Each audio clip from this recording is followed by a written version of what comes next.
Amis internautes, bonsoir. Très heureux de vous retrouver en ce 2 avril pour cette nouvelle session de chat vidéo du maire. Il y a beaucoup de questions sur lesquelles je n'ai pas pu répondre la dernière fois. Il y a d'autres qui sont encore en attente, donc sans perdre de temps. Sabine, première question. Bonsoir à tous. Et nous commençons effectivement avec une question de la session précédente. Elle est posée par Jennifer. Les musées de Bourges et les bibliothèques sont vieillissants, il faudrait les moderniser, c'est aussi l'image de notre belle ville. Oui, vous avez tout à fait raison. Nos musées, nos bibliothèques et médiathèques font partie d'atouts importants de notre patrimoine.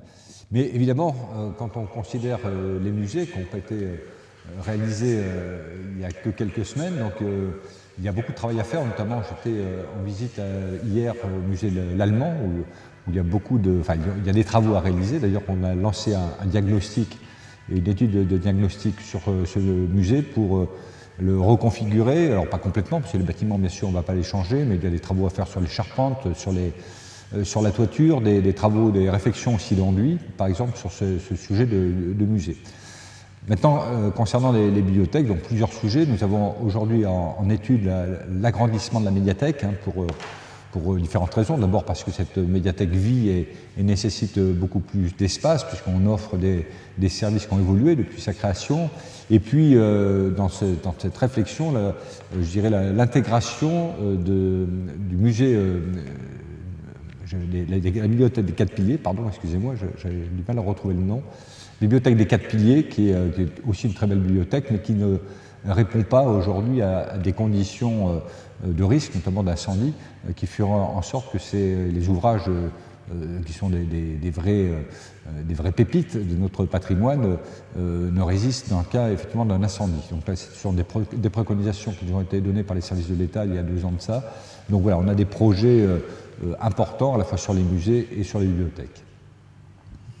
La question suivante est posée par Timal. Pourquoi les principaux accès aux services publics ne sont pas accessibles pour les personnes à mobilité réduite? Écoutez, pour vous dire qu'ils sont tous assez accessibles, j'irai peut-être trop loin. Bon, si vous me dites ça, c'est qu'il doit y avoir quelques exemples. Par contre, aujourd'hui, beaucoup de services publics sont accessibles via le numérique, via notamment le site internet de la ville et les outils, les applications qui sont disponibles maintenant sur les tablettes ou sur les smartphones. Donc on a beaucoup avancé sur ce sujet-là, donc ça doit aider effectivement à ces accès. Et puis il y a possibilité de se rendre dans les mairies, à la fois l'hôtel de ville et les mairies annexes, qui sont toutes accessibles pour les personnes en situation de handicap et qui doivent nous permettre effectivement d'accéder aux services publics. Alors maintenant, si c'est à l'intérieur de ces informations ou de ces démarches en fait, administratives à réaliser, les services publics, c'est l'accès aussi à l'ensemble des bâtiments municipaux. Donc là, nous sommes en permanence, et nous avons un plan d'ailleurs d'action qui date depuis plusieurs années, et que nous poursuivons au fur et à mesure que le temps passe, et dont l'objectif, effectivement, c'est de rendre, autant que faire se peut, accessible l'ensemble des bâtiments municipaux. Alors évidemment, tout ne peut pas être fait. À l'exemple de la question précédente sur les musées, on imagine bien que la difficulté, je reprends encore le cas du musée l'Allemand, parce que j'étais encore hier, la difficulté de pouvoir accéder à toutes les salles du musée, mais ça, bon, l'infrastructure est ainsi faite, et puis les contraintes, effectivement, notamment de l'architecte du bâtiment de France, qu'on peut comprendre, ne peut pas permettre, par exemple, de mettre en place un ascenseur. Voilà, c'est juste trop compliqué, mais en tout cas, sachez qu'en fait, l'effort, en fait, c'est un vrai sujet, notamment sur l'accessibilité et sur l'inclusion en fait, des personnes en situation de handicap que nous prenons vraiment à cœur. Moi, depuis plusieurs années, c'était le cas quand j'étais adjoint aux travaux, et c'est encore le cas aujourd'hui avec ma fonction de maire.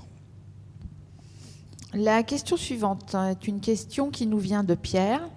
Le dernier commerçant du centre commercial Chemin de Turly, la pharmacie Borderie, a baissé le rideau samedi soir 30 mars. Que va devenir ce centre commercial et sa friche de commerce? Heureusement que le parking sert pour les élèves du CFA. Écoutez, nous sommes là donc à cet endroit-là sur un site, un espace foncier et des bâtiments qui sont privés, qui n'appartiennent pas à la collectivité. Donc en première approche, on n'a pas, je dirais que la ville n'a pas la main sur le sujet, sauf et c'est une hypothèse, à reprendre possession de cet espace pour pouvoir aider peut-être à l'implantation de commerce, puisqu'il se trouve que dans ce quartier, il y a un vrai besoin en commerce. Et donc c'est parmi les hypothèses effectivement que l'on a aujourd'hui dans nos réflexions, c'est éventuellement reprendre cet espace foncier, dans la mesure où le propriétaire aujourd'hui veut bien nous le vendre, et pour pouvoir y lancer des opérations, on va dire, de services de proximité d'ailleurs, hein, que ce soit des commerces ou autres services. La question suivante, posée par Léa. Ne serait-il pas judicieux d'utiliser les très nombreux locaux commerciaux vides, faute de repreneurs en hyper-centre-ville, pour loger les personnes sans abri cet hiver et cet été, pour les protéger des températures extrêmes, entre autres, comme a pu le faire récemment la ville de Grenoble avec ses logements inoccupés? Écoutez, les commerces vides aujourd'hui appartiennent à des propriétaires, hein, des propriétaires bailleurs.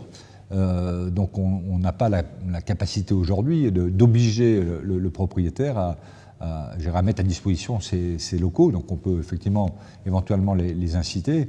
Il faut dire qu'aujourd'hui il y a d'autres structures qui existent, hein, qui sont importantes, hein, qui permettent je dirais de fournir un toit, un abri aux personnes qui se trouvent sans habitat et pas dans la rue, autant dans les périodes froides, comme vous le dites, mais et les périodes plus chaudes. Donc la vraie démarche, en fait, aujourd'hui, c'est d'être au plus proche de ces personnes et leur proposer, s'ils l'acceptent, ce qui n'est pas toujours le cas, les structures qui aujourd'hui sont en capacité de recevoir ces personnes qu'on trouve dans la rue. Mais une fois encore, nous n'avons pas la main sur des commerces vides qui appartiennent aujourd'hui à des propriétaires, et si eux n'en font pas la démarche, ils ne le souhaitent pas, en tout cas, c'est compliqué, c'est juste impossible à ce qu'on puisse leur imposer ce type d'action. Une question de Jérôme T. Est-ce que le départ de Pierre Fossé vous attriste? Non, enfin, je dirais m'attriste, non. Vous savez, je pense que, comme je le disais à la presse hier, d'abord, je salue cette décision, qui n'est pas une décision facile, de quitter un club quand ça fait 25 ans qu'on est à la tête, avec des aventures diverses et variées, et surtout des bonnes aventures. C'est ce qu'on retiendra aussi du passage de Pierre Fossé. Maintenant, une page se tourne, hein, c'est naturel, ainsi va la vie.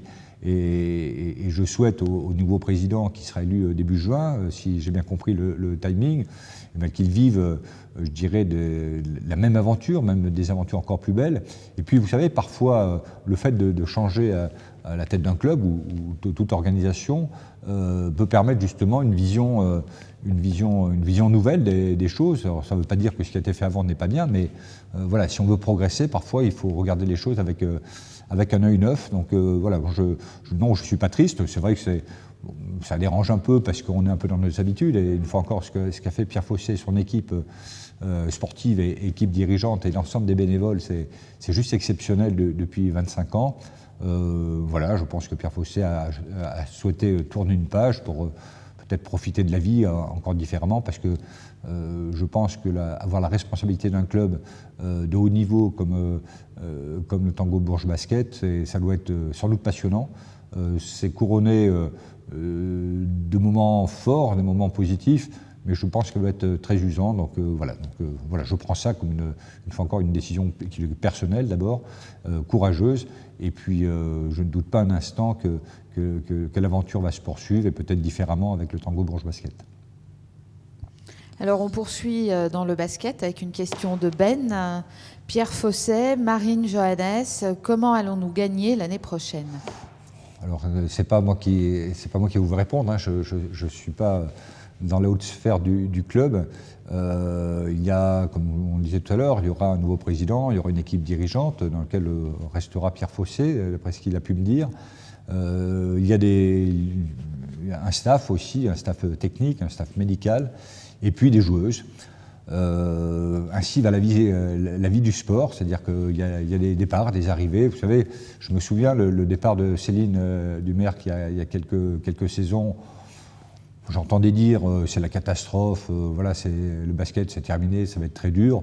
Ben non, finalement Céline est partie dans un autre club, d'autres sont arrivés, donc bon, c'est ça la vie d'un club, heureusement d'ailleurs, hein, qu'on ne doit pas vivre en permanence avec les mêmes personnes. Bon, je pense que ça sera la responsabilité du nouveau président et du coach de faire un recrutement intéressant. Je sais que ce recrutement a déjà démarré, de manière à conquérir encore de nouveaux titres.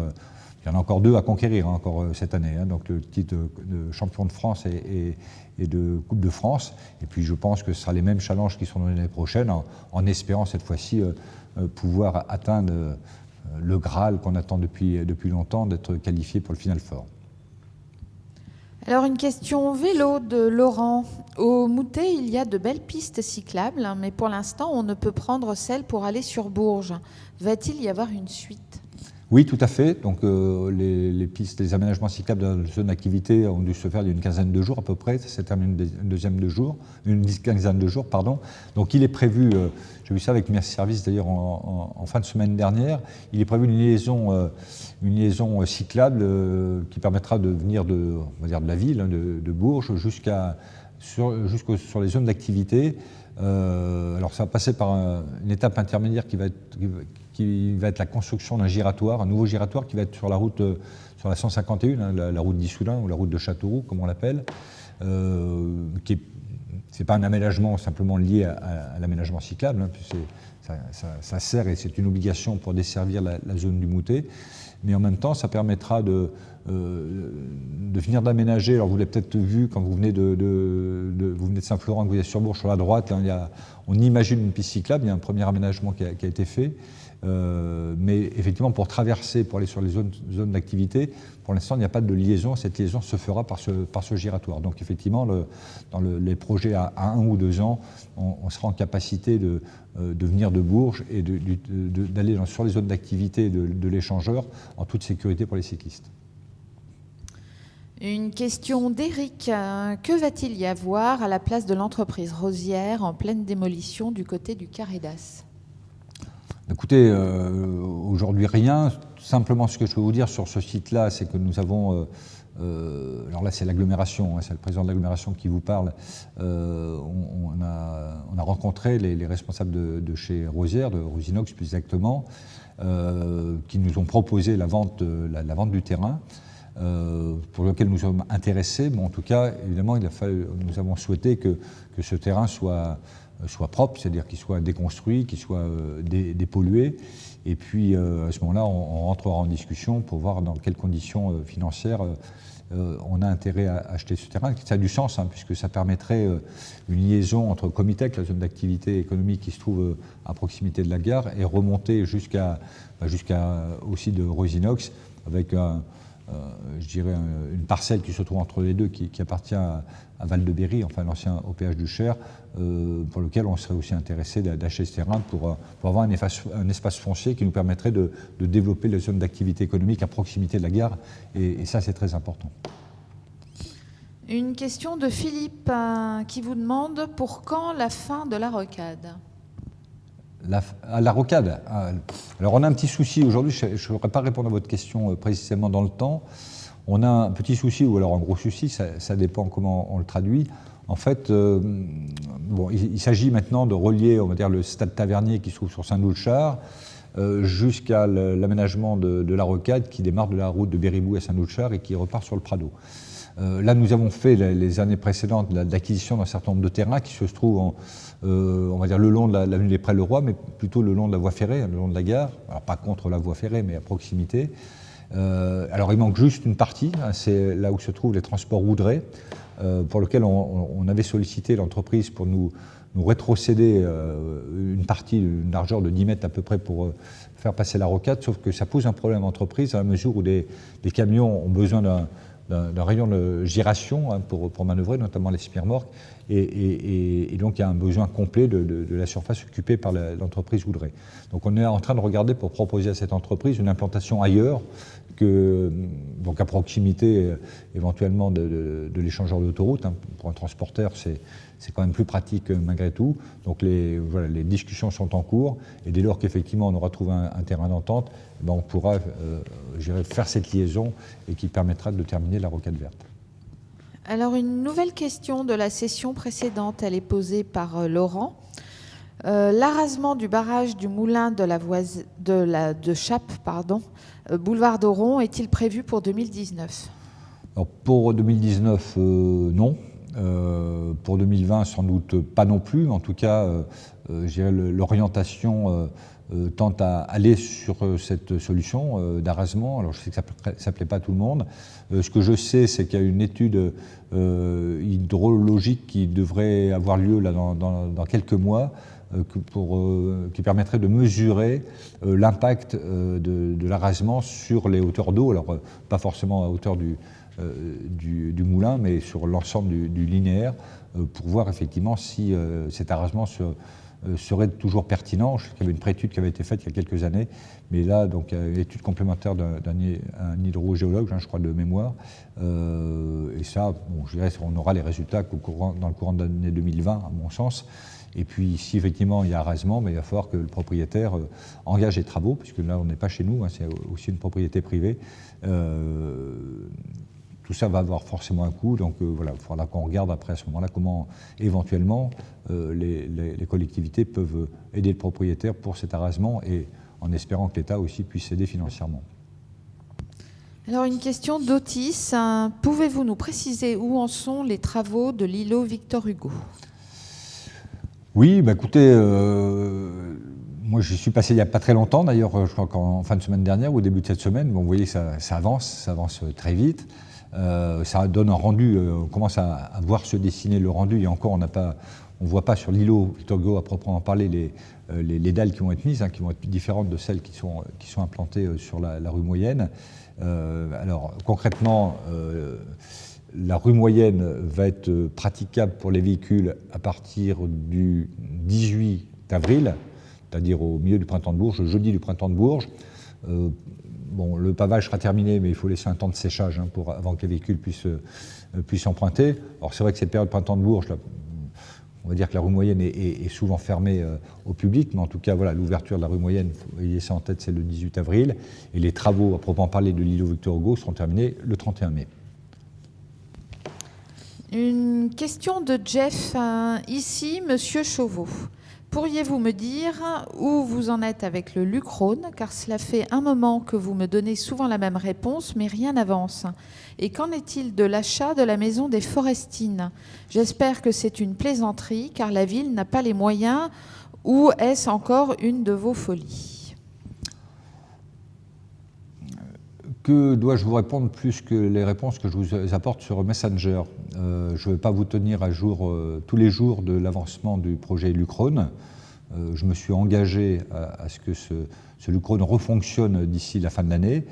J'ai plutôt des bonnes nouvelles, ça pourrait d'ailleurs être plus tôt, mais enfin bon, je suis encore prudent sur le sujet. Simplement pour les autres internautes, sachez qu'on a fait travailler un lycée sur le sujet. C'est un projet géré d'étudiants, enfin de lycéens plus exactement, sur l'année scolaire. Donc l'idée c'est de faire une maquette pour revoir effectivement le fonctionnement du Lucrone. L'idée c'est pas simplement de changer des ampoules, c'est qu'on a cru à un moment donné, mais il faut revoir complètement l'informatique, donc c'est un sujet beaucoup plus pointu que ça. Et dès que cette maquette aura validé le principe, et là c'est une question de quelques semaines, on pourra transférer ce maquettage sur le site. Et en tout cas, ça sera avant la fin de l'année. Alors, c'est pas la peine de me poser la question tous les jours sur Messenger pour savoir où est-ce qu'on en est. Je ne vous répondrai plus sur ce sujet.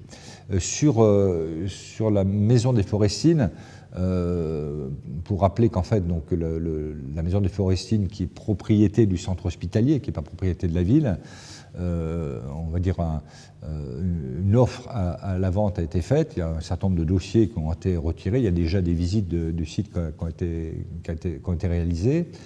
L'idée, c'est que cette vente, ce compromis de vente puisse être signé pendant l'été prochain.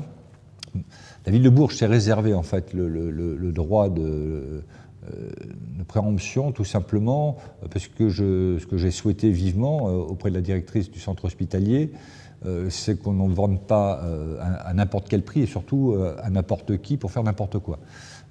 Et c'est pour ça que j'ai gardé en fait cette volonté potentielle de préempter ce bâtiment pour éviter, pour faire simple, hein, qu'on puisse avoir tout et n'importe quoi dans ce bâtiment, d'aucun, je sais pas, une banque ou une restauration rapide, pour retrouver par exemple au rez-de-chaussée quelque chose de type brasserie, hein, peut-être plus aménagé qu'elle était jusqu'à présent, qu'on puisse avoir à l'étage des appartements ou des bureaux plus exactement pour créer en fait de l'activité économique. Donc c'est la raison pour laquelle on a gardé cette possibilité de racheter. Si on rachète, effectivement, ça sera au prix des domaines, hein, c'est la règle sur ce type de bâtiment. Donc à partir de l'estimation que nous fournira les domaines, on verra à combien éventuellement on peut acheter ce site. Alors c'est pas une question de folie. Je pense qu'on a démontré depuis le début de ce mandat qu'on dépense que l'argent que l'on a.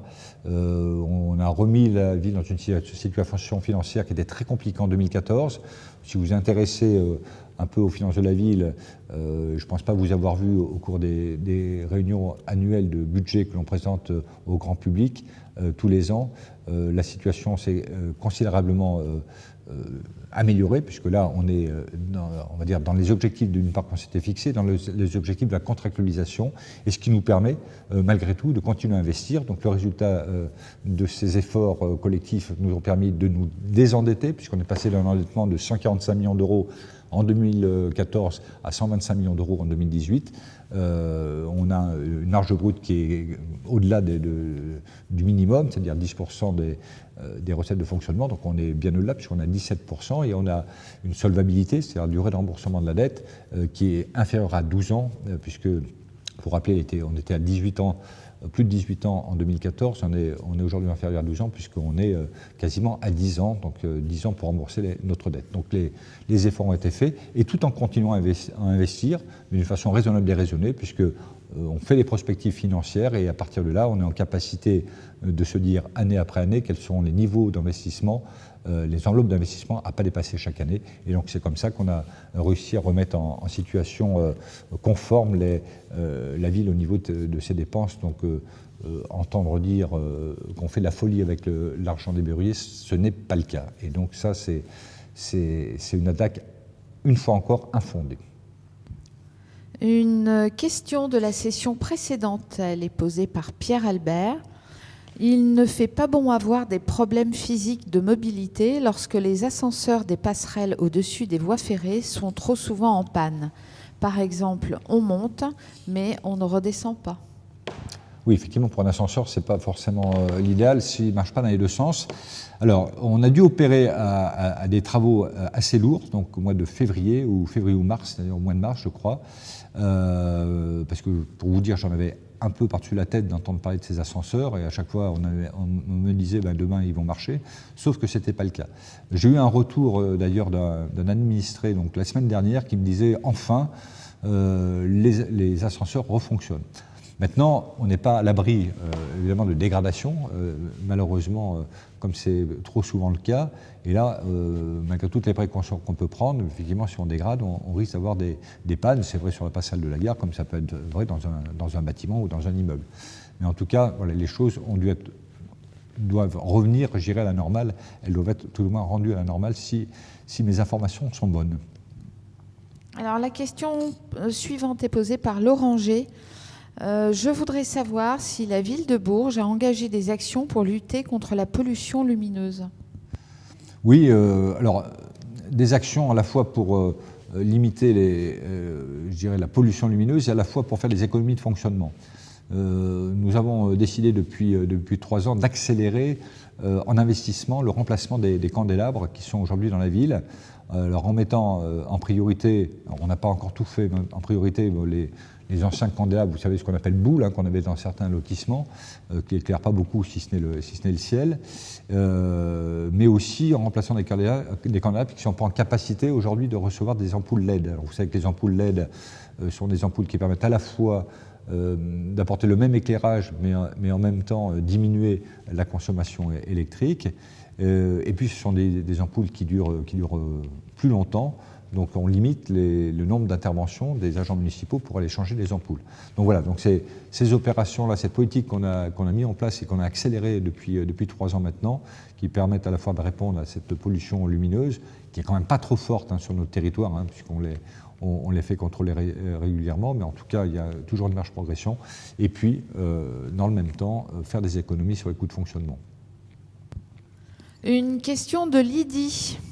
Après le travail, j'aime bien me balader avec mon chien le long du canal. Malheureusement, il ressemble plus à une fosse septique qu'à un ouvrage d'eau agréable. Quelque chose de prévu ? Bah oui, quelque chose de prévu, c'est du nettoyage régulier. J'ai coutume de dire, vous savez, que pour la ville, d'une façon générale, une ville propre, c'est une ville qu'on ne salit pas. Bon, c'est peut-être une évidence, j'enfonce une porte ouverte, mais c'est le cas. Malheureusement, dans le canal comme ailleurs, il y en a qui sont sans soin, qui sont irrespectueux de la nature, irrespectueux aussi de leur je vais dire congénères, on peut dire peut-être comme ça. Et donc en conséquence de quoi, effectivement, on trouve par endroits des endroits qui sont peu propres. Donc on fait des opérations régulièrement de nettoyage du canal, des cours d'eau d'une façon générale. On appelle aussi, parfois, ça peut être aussi des volontaires sur des opérations de nettoyage. Il suffit ça s'organise par certains conseils de quartier, des opérations au printemps ou à l'automne, avec un certain nombre de volontaires à qui on fournit des sacs poubelles, de quoi nettoyer, parce que ces espaces, ils appartiennent à tout le monde, et puis chacun peut apporter un peu de sa part pour nettoyer l'ensemble de ces espaces. Mais en tout cas, voilà, on veille effectivement à ce que les choses soient le plus propres possible. Mais effectivement, si les fréquences de salissure des endroits sont plus importantes que ceux que l'on nettoie, effectivement, la conséquence, c'est ce que vous venez de décrire. Une question de Solène. Où en êtes-vous concernant la mise en place d'une brigade de soirée ? Eh bien, la brigade de soirée elle est opérationnelle depuis le 1er janvier 2019. Donc, elle sévit. Donc, elle se vit en période non estivale jusqu'à minuit. En période plus estivale, ça sera jusqu'à 2h du matin, en collaboration étroite avec la police nationale. Donc, elle est opérationnelle maintenant depuis 3 mois complets. Une question de Pierre maintenant. Au vu de la croissance toujours plus importante de la zone autour de l'échangeur, la rocade entre la porte de Moulins et l'entrée de l'autoroute est de plus en plus empruntée. Le risque d'accident augmente aussi, vu le nombre de routiers. À quand une étude pour passer cette portion en 2 fois 2 voies ? Écoutez, la rocade n'est pas sous notre responsabilité, c'est la responsabilité du conseil départemental et la DIRCO. Donc j'aurais tendance à dire, posez-leur la question. Aujourd'hui, je crois que la priorité du département, c'est de finir enfin cette rocade, ce qui ça semble quand même une évidence, puisque le dernier tronçon est en cours, on va dire quasiment en cours de réalisation. Je crois que les travaux de fouilles archéologiques viennent d'être terminés. L'objectif, c'est d'ouvrir ce dernier tronçon donc en 2021. Et je pense que quand je dis on, le conseil départemental aura bouclé en fait cette rocade, peut-être l'étape suivante, ça sera de regarder si à certains endroits il est judicieux ou non d'ailleurs de l'élargir. Mais en tout cas, commençons par le début, finissons cette rocade qui, je rappelle, a démarré il y a à peu près 40 ans. Une question de la session précédente de Julien. Quels sont les projets qui vous tiennent à cœur de mener à bien avant la fin de votre mandat ? Et question bonus, envisagez-vous de vous représenter ? Alors, les projets qui me tiennent à cœur pour l'année qui nous reste, ils sont multiples. D'abord, réussir, et je le disais tout à l'heure, et on en passe de réussir à cet objectif que nous étions donné dès 2015, c'est de remettre la ville en situation financière convenable à la fin du mandat. Donc ça, nous sommes en passe d'y arriver. Et concrètement, on a encore plein de projets à réaliser. Évidemment, la fin de la Maison de la Culture, même si la fin des travaux est prévue plutôt pour 2020. Évidemment, l'opération Cœur de Ville, hein, qui est une opération très importante, hein, pour laquelle nous allons présenter en fait la finalisation complète de nos opérations donc, au service de l'État avant l'été. Hein, c'était l'objectif que je m'étais donné. Et puis on fera une présentation au grand public probablement aussi avant l'été. Enfin, si on ne fait pas avant l'été, ce sera juste après l'été, avec des visuels pour imaginer ce que l'on va faire sur ce sujet-là. Donc voilà, je dirais. Alors après, il y a tous les autres projets qui sont en cours. Voilà, Cœur de Ville, c'est aussi l'îlot Victor Hugo, on en a parlé tout à l'heure, hein, c'est la fin de ces travaux qui vont donner, je dirais, une nouvelle entrée du Cœur de Ville, ce qui est très important, ouverture sur l'office de tourisme, ouverture sur le parvis de la cathédrale et la cathédrale. Donc voilà un peu ces projets de court terme. Alors, et tous ceux qui sont engagés, qu'il faut effectivement qu'on termine. Alors je ne vais pas vous faire la liste à l'après-vert. J'étais ce matin rue Louis-Mallet, donc la deuxième tronçon de la rue Louis-Mallet, enfin, donc cette rue qui était dont la réhabilitation a été attendue depuis très longtemps, donc ça va être donc terminé. On s'était engagé donc au début du mandat, donc c'est chose faite aussi. Alors maintenant, la question, est-ce que je serai candidat pour 2020 ? Mais écoutez, un moment, j'annoncerai effectivement cette candidature. Je pense que c'est pas le moment aujourd'hui. Je suis d'abord maire, hein, jusqu'à la fin de ce mandat. Il reste un an, c'est-à-dire il reste un 6e de mandat, donc il reste encore des choses à faire. Je vous annoncerai officiellement quand je serai candidat. Effectivement, ça fait partie des probabilités qui sont quand même assez fortes dans l'idée de poursuivre la mission que nous avons menée avec une équipe soudée, une nouvelle équipe soudée au cours du premier mandat. Et on voit bien que les projets qui débouchent en mandat, ils ont souvent, pas tout le temps, mais souvent été préparés le mandat précédent. Donc voilà un peu l'idée. Maintenant, vous savez, j'ai d'autres sujets, moi, qui me préoccupent tous les matins quand je me rase, c'est pas de savoir si je vais être candidat ou pas. Les sujets, c'est où aller chercher de l'argent pour les investissements, pour faire en sorte effectivement de porter des gros investissements et que le reste à charge de la ville soit le plus faible possible. Ça, par contre, tous les matins, ça m'interroge et croyez que je déploie beaucoup d'énergie et beaucoup de temps sur ce type de sujet. Une question de Vince. Je suis cariste et je recherche un travail sur Bourges. Pouvez-vous m'aider ? Oui, probablement. En fait, je crois comprendre que dans le domaine de la logistique, je pense notamment aux deux grandes entreprises, enfin deux grandes plateformes logistiques qui sont en place à l'échangeur, hein, Carrefour et Intermarché. Je sais qu'ils sont à la recherche, effectivement, de préparateurs de commandes, de caristes. Donc là, vous devriez pouvoir trouver. Maintenant, moi, je veux bien que vous me fassiez parvenir votre dossier et je soutiendrai votre candidature si je le peux, auprès des entreprises qui aujourd'hui recherchent ce type de profil. Et aussi, vous pouvez aussi vous adresser à la mission emploi, hein, qui se trouve à la halle Saint-Bonnet, entrée rue Parmentier. Mais si vous me faites passer votre dossier, je retransmettrai directement, parce que cette mission emploi qui a été mise en place en 2015 a de bons résultats, puisque je n'ai pas les derniers chiffres au 31 mars, mais on a à peu près 1500 retours à l'emploi, dont quasiment près de 500 CDI. Donc c'est une vraie réussite. Donc on peut peut-être vous accompagner dans votre recherche d'emploi, et notamment dans les compétences que vous venez de décrire. Alors une question de Cédric, qui avait déjà posé une question lors du chat précédent, et qui vous dit merci pour les bancs de la Trouée Verte. Sera-t-il toujours possible de passer sur le parking du plateau agricole pendant le mois et les 2 semaines suivant le printemps de Bourges, car bloquer un quartier pendant 1 mois pour 4 jours de festivités, je trouve cela trop généreux. Alors, votre question, pour vous l'emprunter, je dirais non, parce que tout ce secteur va être effectivement pris et fermé au fur et à mesure que les installations vont être faites. Vous savez, je ne sais pas si c'est une question de générosité.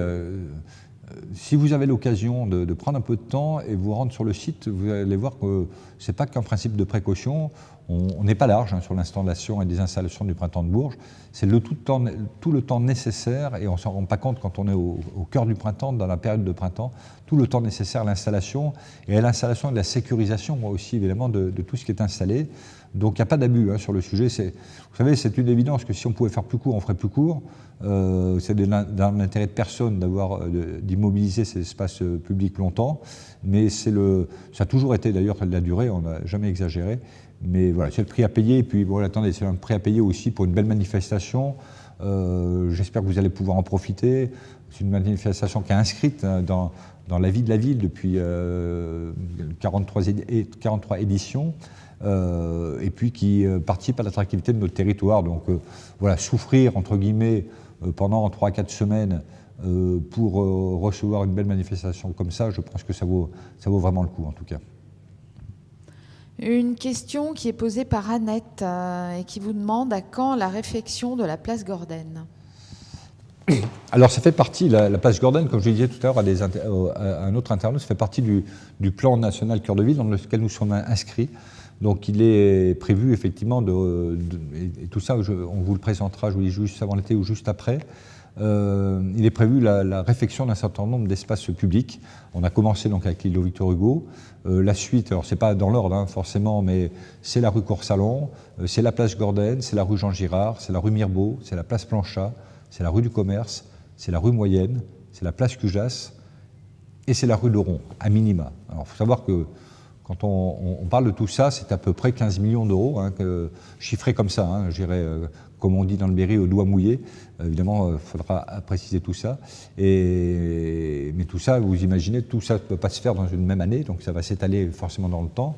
Et on a prévu d'ailleurs avec les représentants de l'Office du commerce et de l'artisanat de Bourges, de regarder avec les représentants comment phaser en fait tous ces travaux de manière à les faire, parce que c'est indispensable, intégrer les contraintes techniques et intégrer effectivement le fait que quand on fait des travaux en ville, eh bien, on apporte de la gêne aux commerçants, bien évidemment, parce que tous ces travaux ne se font pas en 15 jours de temps. Donc tout ça sera programmé, on donnera une présentation en réunion publique, je vous dis, ou juste avant l'été ou juste après, pour vous expliquer tout ce qu'on va faire et tout le phasage de ces travaux. Une question de Pierre. Serait-il possible de refaire l'ensemble des routes pavées du centre-ville en reprenant notamment les joints entre chacun d'eux, sur le même principe qu'au centre commercial à Varicom?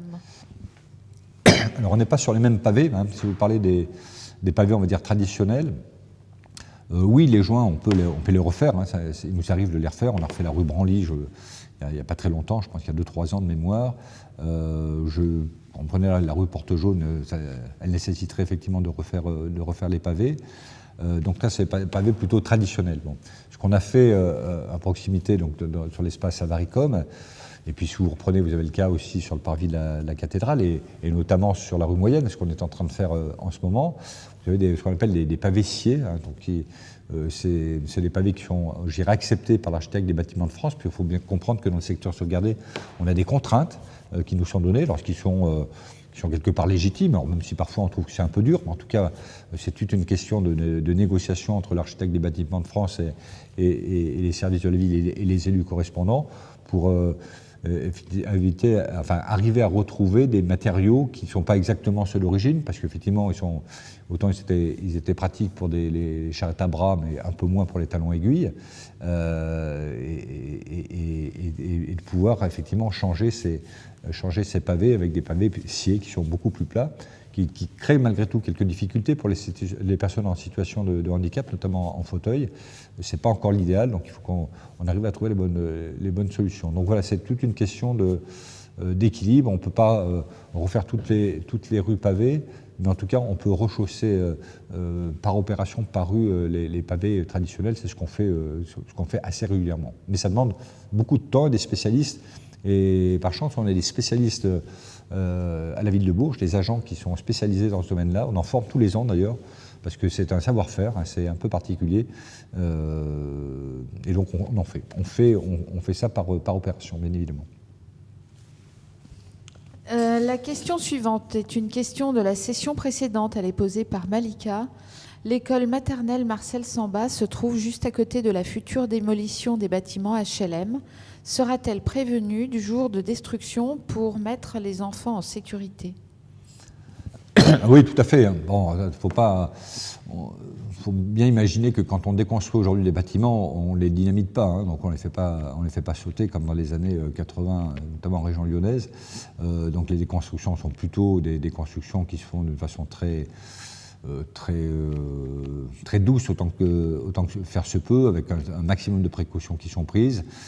Pour les périodes les plus dures, notamment à proximité des écoles, vous prenez ce cas-là, l'entreprise, et en tout cas le bailleur social qui est France Loire en l'occurrence, veillera inévitablement à profiter plutôt des périodes de vacances scolaires. Et tout ça, évidemment, vous serez prévenu par le bailleur social qui est France Loire, hein. Donc il n'y a pas de difficulté là-dessus. Et connaissant ce bailleur, il est très en relation justement avec l'environnement quand il engage des travaux. Et donc là, je n'ai pas beaucoup d'inquiétude sur cette situation, mais en tout cas, je prendrai contact avec les responsables pour qu'ils prennent contact avec vous, de manière à trouver les bons moments, qui vous informent d'ailleurs quand est-ce que seront démolis les bâtiments, et quand est-ce que ça se fera, et comment on peut arriver à phaser ça par rapport aux activités scolaires, et quelles sont les précautions qui seront prises pour générer le moins de gêne possible. Mais il y en aura forcément de la gêne, hein. Il y aura forcément un peu de bruit, il y aura forcément de la poussière, malgré les précautions, mais en tout cas, les choses sont souvent minimisées. Et une question de Guillaume. Vous vous étiez engagé à doubler le nombre de caméras de vidéoprotection. Où en êtes-vous aujourd'hui? Écoutez, en 2014, il y avait 50 caméras de vidéoprotection sur les villes. Il y en a aujourd'hui 101. Et il en est prévu d'en installer en complément donc, cette année encore. Donc on aura largement dépassé l'engagement qu'on avait pris donc, en 2014. Christian vous souhaite savoir ce que vous pensez de la posture de votre adjoint aux travaux lors du dernier conseil municipal. Vous savez, je ne vais pas stigmatiser sur mon adjoint.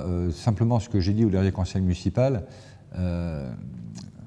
quand on est candidat sur une fonction élective, c'est-à-dire qu'on se positionne pour un poste de décideur, on se positionne réellement quand on a au moment d'un vote. C'est-à-dire qu'en fait, on est pour ou on est contre, et on ne s'abstient pas. C'est-à-dire que quand on décide de réhabiliter des bâtiments scolaires, on est pour le faire ou on est contre, mais on ne fait pas à moitié, quoi. Quand on prend des décisions de rétablir la situation financière de la ville, où on le fait ou on le fait pas, mais on le fait pas à moitié, quoi. Bon. Donc c'est simplement ça, c'est-à-dire que je n'arrive pas à comprendre, alors qu'on puisse avoir des divergences.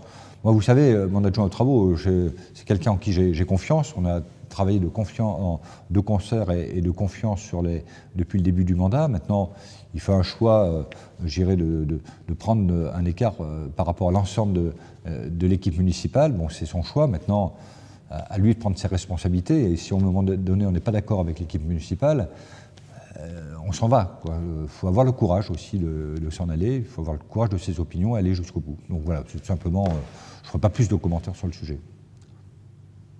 Une question de la session précédente, elle est posée par André. L'indemnité des maires de la communauté d'agglomération de Bourges-Plus qui exercent leur fonction de maire et de vice-président vous semble-t-elle logique puisque ces maires n'exercent pas leur fonction à plein temps? Écoutez, moi je trouve que des indemnités pour un élu, c'est quelque chose de complètement légitime. Alors, ce qui, aux yeux de certains, ne l'est pas, parce qu'on a la méconnaissance de l'engagement des élus. Hein. Des élus travaillent beaucoup, et puis qu'ils auront des frais aussi, des frais de représentation, et l'indemnité, c'est ça aussi, hein, c'est de couvrir un certain nombre de frais, il y a des déplacements, et qui sont pris en charge par les élus. Maintenant, au niveau, ce qu'il faut que vous sachiez aussi, tout le monde ne le sait pas, mais enfin je veux quand même le dire, c'est quand vous cumulez des fonctions, comme c'est mon cas, hein, maire et président de l'agglomération, c'est que les indemnités sont écrêtées. C'est-à-dire que c'est pas 1 + 1, ça fait pas 2, hein, c'est écrêté. C'est comme ça, c'est la loi. Donc ne pas imaginer que quand on cumule ce type de fonctions, on est millionnaire et je peux vous dire très clairement, concernant mon cas, j'avais des revenus plus importants quand je travaillais dans l'entreprise précédemment que ceux que j'ai aujourd'hui. Alors je ne le regrette pas, c'est un choix personnel, mais voilà, je veux casser un peu un certain nombre d'idées que beaucoup ont, d'ailleurs sur les maires, le président d'agglomération, le président du conseil de département, de région et autres élus parlementaires. C'est parfois très exagéré, enfin j'entends, ou je lis parfois des choses, ou des certitudes qui sont absolument très loin de la réalité. La prochaine question est posée par Utrio. Bonjour, quel est le devenir de l'ancienne maison de la culture ? Alors, on doit donc très concrètement présenter un pré-programme d'ici la fin de l'année 2019, hein, tout simplement parce que j'avais dit en 2014 qu'on ne ferait rien sur ce bâtiment, sur ce mandat-là, parce que sachant qu'on avait le projet de la nouvelle maison de la culture, que financièrement on n'était pas capable de mener ces deux projets. Donc sans dévoiler ce pré-programme, l'orientation que l'on a aujourd'hui, c'est d'utiliser ce bâtiment à des fins d'abord culturelles, ce qui me paraît intelligent. Alors pourquoi ça ? Parce que, bon, d'abord j'y tenais beaucoup, parce que ce bâtiment est emblématique, et puis on a questionné en 2015 ou 2016 les Berruyers sur ce quoi ils verraient en fait l'utilisation de ce bâtiment, et puis de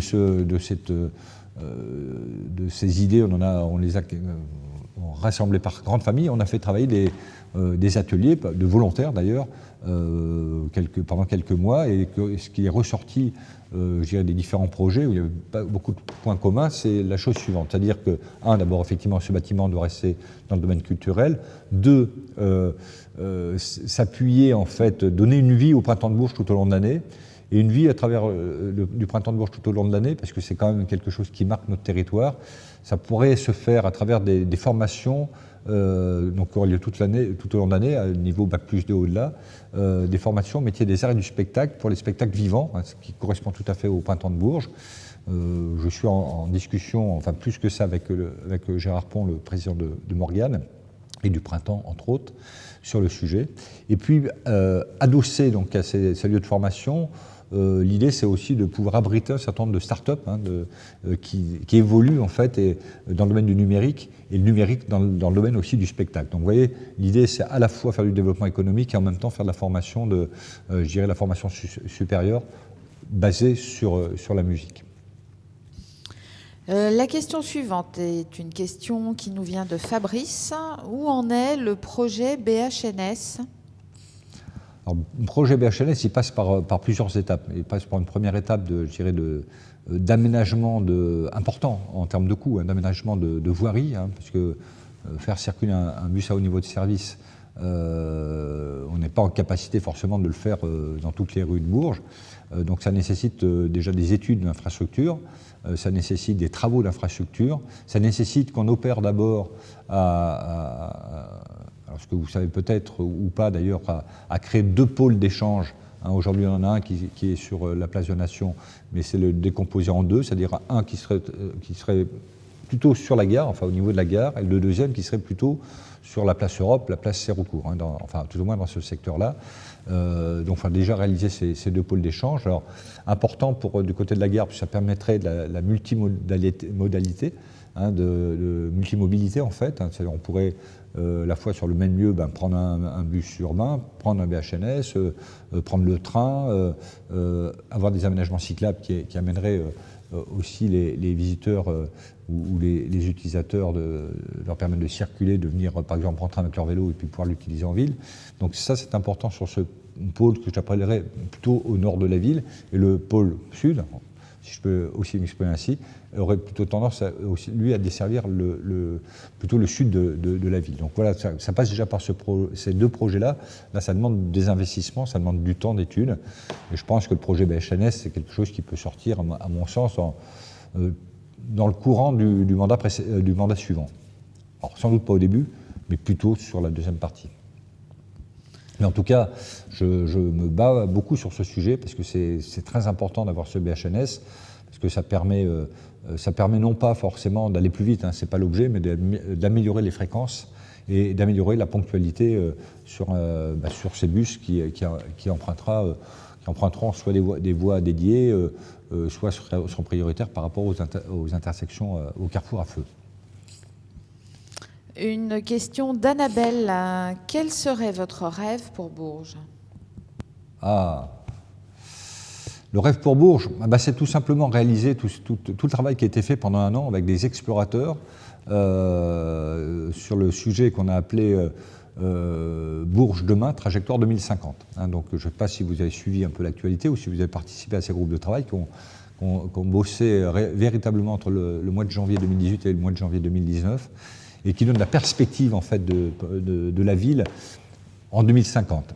Mais perspective de la ville en 2050, ça veut dire qu'il faut effectivement des trajectoires et qu'il y a des actions qu'on a déjà menées, des actions qui sont en cours et des actions qu'il faut définir, qui permettent d'aboutir à ce dessin tel qu'on imagine Bourges demain, avec ses atouts, avec les données que l'on a justement sur on va dire la configuration socio-démographique en fait de la ville. Donc c'est ça mon rêve pour Bourges, c'est de traduire tout le travail qui a été fait par les explorateurs, qui ont été plusieurs centaines à chaque réunion, hein, parce que voilà, c'est la vraie concertation.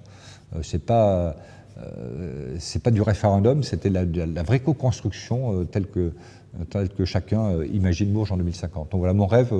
Alors je ne sais pas si en 2050 je verrai, hein, parce que j'aurai quand même un peu d'âge. Bon, mais en tout cas, voilà, mon rêve c'est ça, c'est que surtout que notre ville corresponde aux attentes en fait de ceux qui habitent, à l'attente des visiteurs, que ce soit une ville qui soit plus attractive, une ville où il y a du développement économique, une ville où il y a de l'emploi, une ville où on s'intéresse aux familles, une ville où on s'intéresse aux jeunes, une ville où on s'intéresse aux seniors. C'est tout ça. Et vous savez, un engagement comme le mien depuis 2008 en tant qu'adjoint au maire et depuis 2014 en tant que maire, c'est simplement, j'ai toujours dit, je considérais que j'aurais réussi ma mission dans la mesure où j'aurais apporté du bonheur aux gens. Alors ça fait peut-être un peu démago, mais en tout cas, voilà, c'est mon caractère. Ma vie aurait été ça dans d'autres fonctions. Ma vie ça aurait été ça, ça aurait été mon leitmotiv. Donc dès lors qu'on peut apporter du bonheur aux gens, écoutez, c'est ma seule satisfaction. Une question de John. Route de la Charité, les panneaux publicitaires lumineux sont très puissants et la nuit c'est très désagréable, voire même éblouissant. Oui, c'est pas la première fois que j'entends parler de ça. On a vérifié, en tout cas tous ces panneaux respectent la réglementation et la législation. Donc c'est vrai que je partage votre avis, c'est route de la Charité, puis c'est même ailleurs. D'ailleurs, je vois il y en a un du côté de la route du Soudan, proximité de l'établissement MBDA, qui est aussi très, très violent. Mais voilà, le panneau répond à la législation. Une question d'Étienne. Est-ce qu'il y a un projet derrière la salle d'armes, rue de la salle d'armes? Alors j'imagine que vous parlez du bâtiment qui se trouve en dehors du Technopole Lightol et de l'autre côté de la rue de la salle d'armes. Réellement, non, il n'y a pas de projet. D'abord, ce bâtiment appartient à une société immobilière, je crois, parisienne, qui aujourd'hui n'a pas de projet. Alors, je suppose que si elle souhaitait le mettre en vente, on le saurait. Maintenant, l'acheteur, faut qu'il ait un peu de monnaie, soit pour le réhabiliter, parce que c'est un bâtiment que j'ai parcouru il y a quelques années et qui est quand même en un état un peu difficile, c'est moins qu'on puisse dire. Et puis s'il fallait le déconstruire, là, vous imaginez qu'il y a beaucoup d'amiante dans ce type de bâtiment. Donc voilà, aujourd'hui, il n'y a pas de projet, enfin à ma connaissance, il n'y a pas de projet suffisamment avancé. En tout cas, la collectivité n'en a pas.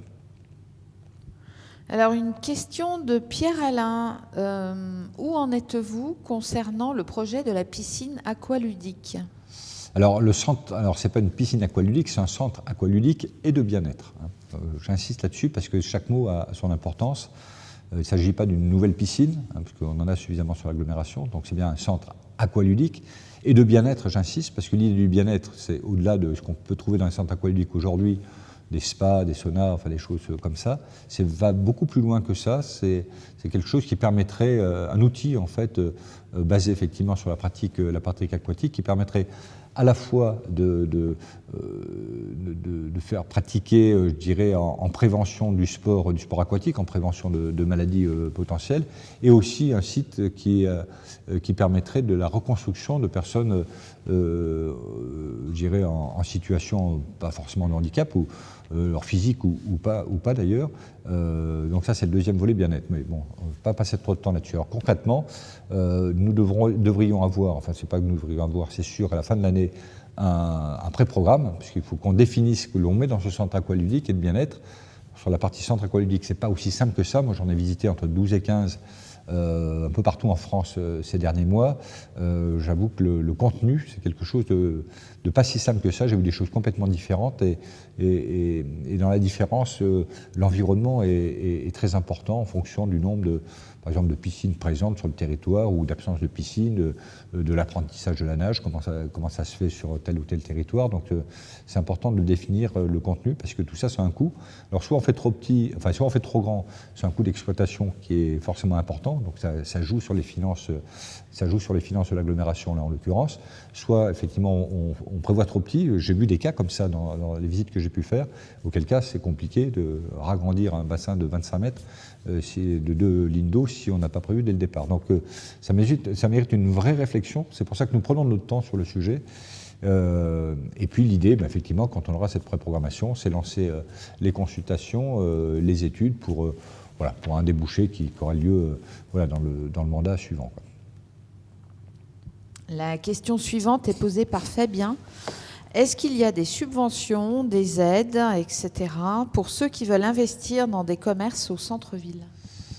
Alors oui, c'est une opération qu'on va mener, alors, notamment pour on va dire pour les nouveaux commerçants, c'est-à-dire qu'en fait on va aider à l'installation avec des aides financières. Donc pour plus de détails, donc, je vous engage à prendre contact avec Philippe Mercier qui connaît le sujet plus spécifiquement, mais effectivement il y a de l'accompagnement pour ceux qui souhaiteraient reprendre des commerces qui sont vides notamment, et ça c'est une décision qu'on a prise pas plus tard qu'hier en conseil communautaire, c'était bien hier soir. Alors la question suivante, on a un petit souci technique. J'en profite pour boire un verre d'eau. Alors, la question suivante est posée par Pascal. À quand une piste cyclable rue Marcel Dassault ? La circulation est de plus en plus dangereuse. Il n'y a aucun respect du code de la route sur cette portion. Oui, c'est ce que je disais tout à l'heure, de tout ce secteur en fait, de l'ouest de la ville qui va sur les zones d'activité intègre en fait des aménagements cyclables, puisqu'on on se rend compte que, et c'est plutôt bien que de plus en plus de personnes utilisent le vélo en déplacement, domicile-travail et travail-domicile. Et pour ça, il faut apporter effectivement des aménagements cyclables appropriés. Donc tout ça est en cours de réalisation. Ça va se faire progressivement. J'évoquais un peu le sujet du giratoire tout à l'heure, je ne vais pas revenir dessus, qui va être réalisé sur la 151, et tout ça, ça va participer à pouvoir, on va dire, déployer des aménagements cyclables sur tous les secteurs des zones d'activité. Alors, une question de Caro qui souhaite savoir s'il était prévu un accès aux personnes qui ne peuvent se rendre à la plateforme de Carrefour, qui n'ont pas de véhicule allant à plus de 50 km/h, car c'est assez dangereux. Alors, la première solution, c'est d'utiliser la rue Charles-Durand, passer par, on va dire, la voie parallèle à la 151. Donc ça, c'est une première possibilité. Donc vous êtes plus en sécurité. La deuxième possibilité, c'est d'utiliser les transports en commun. Alors, encore faut-il que les transports en commun, les horaires des transports en commun correspondent aussi aux horaires de travail, ce qui n'est pas forcément toujours évident. Mais voilà, je vous donne ces deux pistes aujourd'hui. Et surtout, n'utilisez pas la 2 fois 2 voies, surtout. Une question de Michel. J'ai signalé le 8 février 2019 à Castor Plus une demande de réfection de 3 passages piétons entre l'avenue Delattre de Tassigny et le gymnase Yves du Manoir, rue de Turly. Des travaux EDF ont eu lieu, mais il ne subsiste que la moitié de la matérialisation. Réponse défavorable. Les passages piétons sont déjà matérialisés sur cette portion de rue longue de 320 mètres. Un technicien de voirie ne se déplace-t-il donc pas pour la constatation? La demande a été renouvelée et prise en compte. Écoutez, je ne sais pas si les techniciens de voirie se déplacent ou ne se déplacent pas. Je sais que souvent ils se déplacent, mais le maire va se déplacer. Donc je vous engage à m'envoyer un petit email ou appeler mon secrétariat dès que vous le pourrez, et puis on prendra rendez-vous, j'irai sur place et comme ça je verrai avec vous ce dont vous me parlez, et pour avoir la bonne compréhension et donner les bonnes consignes aux services techniques qui travaillent beaucoup. Ceci dit, pour les marquages, je veux simplement dire une chose, c'est que ils doivent se faire dans une période de l'année très spécifique, parce qu'il y a des conditions de température et d'humidité qui sont très spécifiques. Donc on a de plus en plus de marquages dans la ville, et on arrive difficilement sur cette période à faire tous les marquages. Donc c'est juste un détail. En tout cas, voilà, je vous engage à caler un rendez-vous avec mon secrétariat, et puis je viendrai sur place, et puis on étudiera tous les deux, vous montrerez ce dont il est question. La prochaine question en est une de la pas de la session précédente du tout. C'est la dernière question de ce soir. Elle est posée par Tiffaine. Vous parliez tout à l'heure de la rue Louis Mallet. À quand la suite des travaux dans cette rue? Début des travaux fin avril, début mai. Fin des travaux 15 décembre de cette année. Voilà. Question précise, réponse précise. Voilà, je le sais parce que on a fait un point presse ce matin sur le sujet, donc c'était ce matin, donc j'ai effectivement tous les éléments précis dans ma tête, et donc vous devriez, je pense, voir l'article dans le Berry Républicain, je pense, demain. Bon, bah, écoutez, je crois qu'on n'a plus de questions, l'heure est arrivée, j'ai pas vu le temps passer ce soir, donc merci en tout cas de votre participation, avec beaucoup de questions encore ce soir, donc j'espère avoir été à la hauteur des questions qui m'ont été posées, et les réponses ont été vous ont satisfaites, enfin au moins sur peut-être pas complètement, mais en tout cas j'ai répondu aux questions. Merci encore pour tout ça, c'est très enrichissant d'ailleurs, puisque c'est un partage de ces questions-réponses qui permettent d'informer l'ensemble de nos administrés sur la vie de la ville, bien évidemment. Mais voilà, il y a une fin aujourd'hui, mais il y a une suite surtout, c'est ça qui est important. Donc le prochain rendez-vous aura lieu le 7 mai, c'est un mardi, à 19h. Notez ça d'ores et déjà sur votre agenda. Et puis en attendant, écoutez, je vous souhaite une très très bonne soirée. Je vous souhaite d'ores et déjà aussi un bon printemps de Bourges. Rappelez-vous, c'est du 16 au 21 avril. Profitez de ce bon moment. La météo va être remarquable. Donc les services techniques ont passé beaucoup de temps pour faire en sorte que la météo soit optimum pendant le printemps de Bourges. Et une fois encore, en attendant, je vous souhaite une très bonne soirée. Merci encore pour toutes vos questions. Et puis je vous donne rendez-vous au mois de mai. Merci, au revoir.